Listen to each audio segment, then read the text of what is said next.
Hello students, welcome to channel सब कुछ नो। आज आप लोग पढ़ेंगे एनसीईआरटी क्लास 9th मैथ का चैप्टर 3 निर्देशांक ज्यामिति।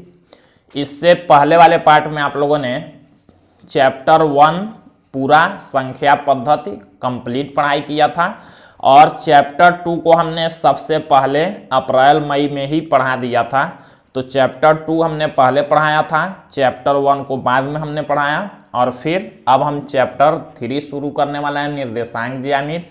तो अगर आप लोग चैनल पर नए हैं, चैनल को सब्सक्राइब करिए, वीडियो को लाइक करिए और ज़्यादा से ज़्यादा शेयर करिए ताकि सभी लोग घर बैठे आसानी से ऑनलाइन पढ़ाई कर सकें। तो देखिए, निर्देशांक ज्यामिति होता क्या है। निर्देशांक ज्यामिति गणित की एक शाखा है, ये भी एक गणित है जिसमें हम लोग किसी तल पर किसी बिंदु की स्थिति को निर्धारित करने के बारे में हम लोग जानकारी प्राप्त करते हैं, पढ़ते हैं। निर्देशांक ज्यामिति क्या है? गणित की एक शाखा है जिसमें हम लोग किसी बिंदु की स्थिति को किसी तल पर निर्धारित करना सीखते हैं। तो ये होता है निर्देशांक ज्यामिति। इसमें आप लोग क्या करेंगे, कोई एक तल दिया हो, उस पर एक बिंदु है, तो उसकी स्थिति को बताना है कि वो कहाँ पर स्थित है। तो यही आप लोग इस निर्देशांक ज्यामिति में सीखेंगे।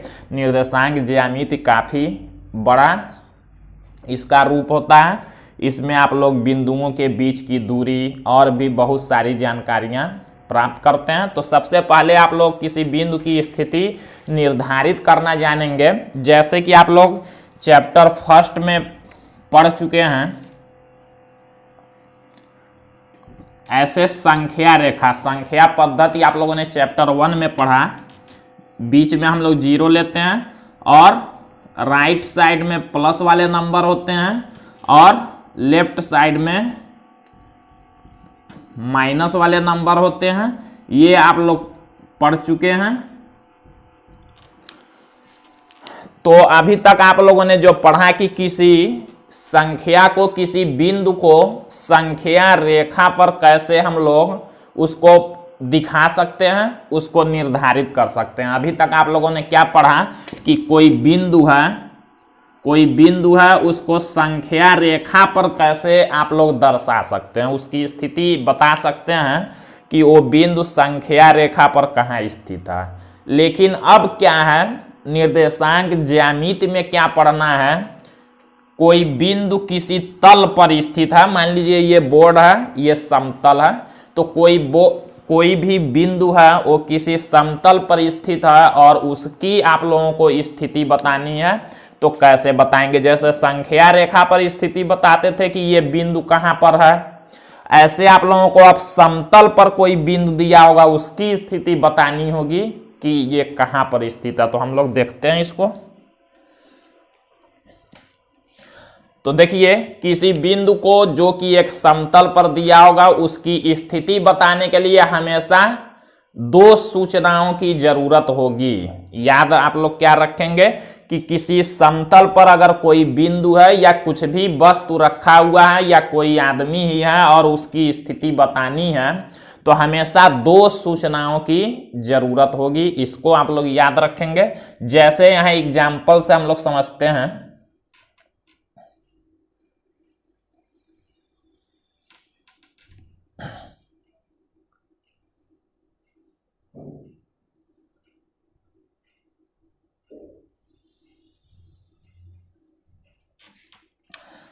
मान लीजिए यहाँ पर कोई एक बिंदु ए है, यहाँ पर हम कोई एक बिंदु ए ले लेते हैं और हमने ये कोई एक समतल है। ऐसे मान लीजिए ये बोर्ड क्या है, एक समतल है। तो एक समतल पर कोई बिंदु ए है, इसकी हमको स्थिति बतानी है, ये कहाँ पर स्थित है। तो कैसे बताएंगे? हमेशा 2 सूचना की जरूरत होगी। क्यों होगी उसको भी आप लोग जानेंगे। तो हम लोग क्या करेंगे, यहां से लंबवत एक बिंदु से इस वाले पर जो किनारा है, इस पर हम लोग एक लंब खींच लेंगे। मान लीजिए यहां से यहां तक का दूरी कुछ भी हो, 5 सेमी मान लीजिए दूरी है। जो बिंदु जिसकी स्थिति बतानी है वहां से हमने क्या किया, एक लंब खींचा। मान लीजिए दूरी 5 सेमी है, कुछ भी दूरी हो सकता है। और फिर क्या करेंगे, एक इधर के तरफ लंब खींचेंगे इस वाले किनारे पर। एक और उसी बिंदु से हम लोग लंब खींचते हैं। यहां पर हमने लंब खींचा, फिर यहां पर हमने लंब खींचा। मान लीजिए ये दूरी है 10 सेमी यहां से यहां तक की। तो अब हम लोग इस बिंदु की स्थिति आसानी से बता सकते हैं। हम लोग क्या बताएंगे, जो ये बिंदु है कहां पर स्थित है, इधर से देखिए, इधर से 5, इधर से 10, इसी दूरी पर स्थित है। इधर से 5 सेमी दूरी पर और इधर से 10 सेमी दूरी पर स्थित है। मतलब इस बिंदु ए को हम लोग लिख सकते हैं ऐसे 5,10। ये बिंदु कहां पर स्थित है, 5 और 10 सेमी दूरी पर स्थित है। तो देखिए किसी बिंदु की स्थिति को हमने आसानी से बता लिया। वहां से हमने लंब खींचा इधर, वहां से लंब खींचा इधर। लंब हमने खींचा जहां पर स्थित है, हम लोग ये दूरी नाप लेंगे। मान लीजिए हमने नापा तो ये 5 सेमी, ये 10 सेमी हुआ, तो ये स्थित कहाँ है, 5 और 10 पर।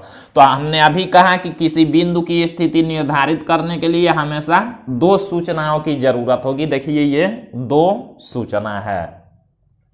इन्हीं दोनों सूचनाओं को हम लोग निर्देशांक कहेंगे। इन्हीं दोनों सूचनाओं को हम लोग क्या कहेंगे, निर्देशांक कहेंगे। देखिए ये जो किसी बिंदु की किसी समतल पर स्थिति को निर्धारित किया जा रहा है, इसकी खोज जिन वैज्ञानिक ने किया था उनका नाम आप लोग याद रखेंगे, रेने देकार्ते। ये वैज्ञानिक का नाम है। सबसे पहले इन्होंने ही ये किसी बिंदु की स्थिति को निर्धारित करने की संकल्पना का खोज किया था। तो वैज्ञानिक का नाम आप लोग याद रखेंगे। ये फ्रांसीसी वैज्ञानिक थे, रेने देकार्ते। आगे आप लोग अगले वाले पार्ट में इनके बारे में और भी डिटेल में जानेंगे। तो देखिए किसी बिंदु की स्थिति को ऐसे आप लोग निर्धारित करेंगे। किसी समतल पर दिया होगा तो उस बिंदु से उस समतल के दोनों साइड में लंब खींचेंगे और ये दूरी आप लोग नाम लेंगे, नाम लिख लेंगे नाप करके दूरी का कितना है, वही उस बिंदु की स्थिति बताएगा। तो इस तरह से किसी बिंदु को निर्धारित करेंगे। हम लोग एक और एग्जाम्पल से कुछ और समझते हैं। तो 6 पंक्तियां और 4 स्तंभ हैं, इससे आप लोग क्लियर समझेंगे। अब देखिए मान लीजिए कोई बी स्टूडेंट है, तो कोई पूछता है कि वो किस पंक्ति में बैठा हुआ है, तो आप लोग क्या कहेंगे कि तीसरे पंक्ति में बी बैठा है। लेकिन इससे अभी कंफर्म नहीं होता है कि ये जो बी है कहां पर बैठा है। तीसरे पंक्ति में यहाँ यहाँ यहाँ यहाँ कहीं भी हो सकता है। तो अगर कोई पूछता है कि बी किस पंक्ति में है, तो आप लोग कहेंगे तीसरे, लेकिन उससे पूरी क्लियर उससे नहीं होता है बी का स्थिति कहां पर है। अगर कोई केवल ऐसे कहता है कि किस स्तंभ में बी है, तो आप लोग कहेंगे तीसरे स्तंभ में बी है, लेकिन ये नहीं अभी कंफर्म होता है कि कहां पर बी है, कहीं भी हो सकता है। तो एक सूचना से बिंदु की स्थिति क्लियर नहीं होती है, जबकि अगर 2 सूचनाएं एक साथ कहेंगे तो उसकी स्थिति निर्धारित होगी। देखिए कैसे, अगर कोई कहता है कि बी की स्थिति बताइए, तो आप लोग कहेंगे तीसरे पंक्ति में और तीसरे स्तंभ में। अगर इस बी के लिए हम लोग 3-3 लिख देते हैं, तो कोई भी उसकी स्थिति निर्धारित कर सकता है कि वो यहीं पर है। देखिए तीसरे पंक्ति में कहेंगे तो तीसरे पंक्ति में बी हुआ, तीसरे स्तंभ में कहेंगे तो तीसरे पंक्ति तीसरे स्तंभ, मतलब यहां हो गया, दूसरा और कहीं नहीं हो सकता। तो इस तरह से किसी बिंदु को निर्धारित करेंगे, किसी वस्तु की स्थिति को बताएंगे, तो हमेशा 2 सूचनाओं की जरूरत होगी इसके लिए। तो इससे जैसे मान लीजिए अगर ई की स्थिति बतानी हो, कहाँ स्थित है, तो तीसरे पंक्ति में है, दूसरे स्तंभ में है, तो हम लोग क्या कहेंगे ई के लिए? दूसरे पंक्ति में, दूसरे स्तंभ और तीसरे पंक्ति में, या तीसरे पंक्ति दूसरे स्तंभ में, ऐसे कहेंगे। तो इस तरह से बिंदु की स्थिति को निर्धारित किया जा सकता है। अब हम लोग प्रश्नावली 3.1 को देखेंगे।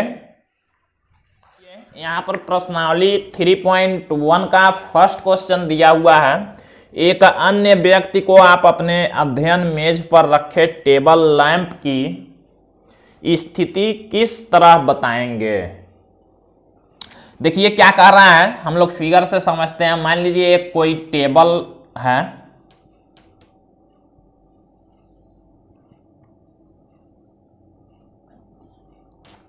ये मान लीजिए कोई टेबल है। कह रहा है क्या, एक अन्य व्यक्ति को आप अपने अध्ययन मेज पर रखे टेबल लैंप की, कोई लैंप इस पर रखा हुआ है। मान लीजिए हम यहां पर एक लैंप ए मान लेते हैं। कह रहा है कि इसकी स्थिति किस तरह बताएंगे, किसी व्यक्ति से आपको बताना हो तो हम लोग क्या करेंगे, हमने बताया कि किसी समतल पर किसी बिंदु की स्थिति कैसे निर्धारित करते हैं। दो सूचनाओं की जरूरत होगी। हम लोग क्या करेंगे, इस जो ये हमारा टेबल है इसको हम लोग समतल मान सकते हैं, क्योंकि एक समतल तल होता है टेबल। तो हम लोग कैसे लिखेंगे इस आंसर को देखते हैं। लिखेंगे माना टेबल समतल है तथा टेबल समतल है, समतल पर किसी बिंदु की स्थिति हमको बतानी है किसी व्यक्ति से, और उस पर जो बिंदु हमने माना वो क्या है, टेबल लैंप की स्थिति बतानी है। तो हम लोग क्या लिखेंगे, टेबल समतल है तथा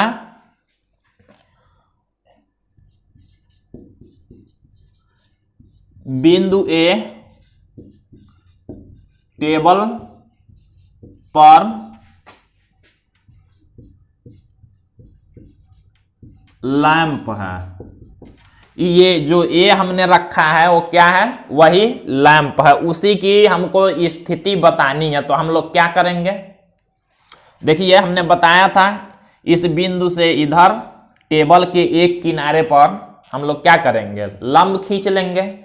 हमको क्या करना है, दो किनारों से स्थिति बताने के लिए हमेशा दो किनारों की जरूरत होगी। एक इस किनारे से एक इस किनारे से लंब खींच लेंगे, हमको स्थिति पता हो जाएगा। तो कोई जरूरी नहीं है इधर से और इधर से ही खींचा। किनारे जब चार दिए हुए हैं तो किसी भी दो किनारे को हम ले सकते हैं। इधर से भी एक किनारा, उधर से भी, या इधर से, मतलब किसी भी तरफ से दो किनारों को हमको लेके उसकी स्थिति बता देना है। ध्यान में ये रखना है, एक इस साइड से एक लंबाई को लेंगे तो एक चौड़ाई को लेंगे, तभी उसकी स्थिति बता पाएंगे। तो हम लोग इस ए बिंदु से इस वाले किनारे पर, चौड़ाई वाले किनारे पर मान लीजिए एक हम लोग लंब खींच लेते हैं। इस लंब की लंबाई कुछ भी हो सकती है, आंसर में बुक में कुछ भी दे सकता है। हम लोग इसको मान लेते हैं 25 cm, कुछ भी मान सकते हैं, एक्स वाई भी मान सकते हैं। फिर हम लोग इसी बिंदु से हम लोग लंबाई वाले पर भी एक लंब खींच लेते हैं। ये मान लीजिए हमने खींच लिया 30 cm, कुछ भी हो सकता है, एक्स वाई भी ले सकते हैं। तो जो ए बिंदु है उसकी स्थिति क्या होगी, 25 30 हो जाएगी। तो हम लोग वही लिखेंगे, बिंदु ए टेबल पर लैंप है। अब हम लोग क्या करते हैं, लिखेंगे बिंदु ए से टेबल के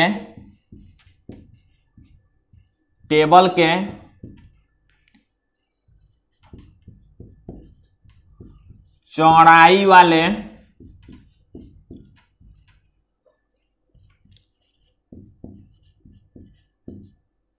किनारे पर एक लंब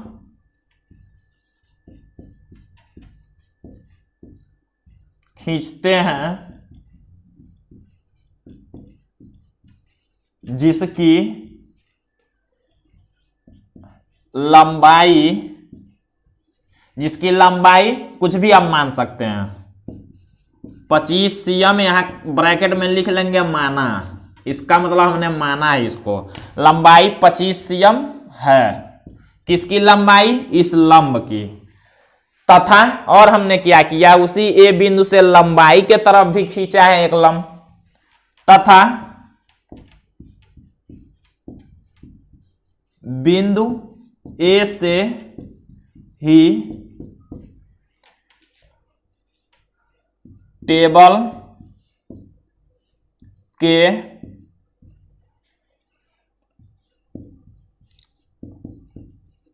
लंबाई वाले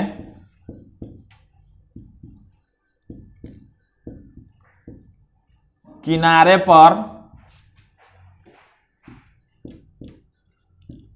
एक लंब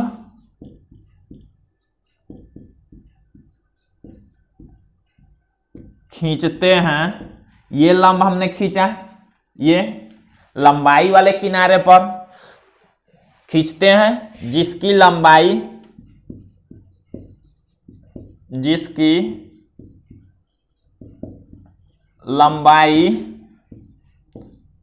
30 सेमी हम लोगों ने माना है, तो 30 सेमी यहां लिख लेंगे माना, 30 सेमी है। अब हम लोग क्या करेंगे, इस बिंदु की स्थिति बताना था, तो स्थिति 25-30 हो गई। लिखेंगे अतः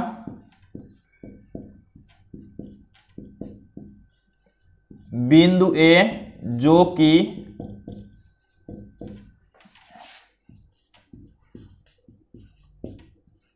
टेबल लैंप है,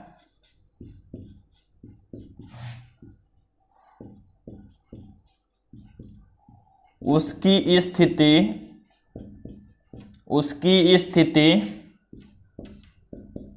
25-30 या 30-25 है। हम लोगों ने आसानी से स्थिति को बता दिया पूरा डिटेल में समझा के। तो स्थिति देखिए 25-30, इधर से हम लोग लिखेंगे तो 25-30, और इधर से पहले लिखा तो 30-25, इसको हम लोग 30-25 भी लिख सकते हैं। इधर से पहले लिखा तो वही हमने लिखा कि उसकी स्थिति 25-30 या 30-25 होगी। ये 25-30 के जगह पर आंसर कुछ भी दे सकता है, क्योंकि इसमें कोई दूरी तो दिया नहीं है, हमको अपने तरफ से कुछ भी लिख देना है, एक्स वाई भी लिख सकते हैं। तो इस तरह से हम लोग एक बिंदु की, एक टेबल लैंप की, एक टेबल पर रखा हुआ उसकी स्थिति आसानी से बता सकते हैं 2 सूचनाओं के द्वारा।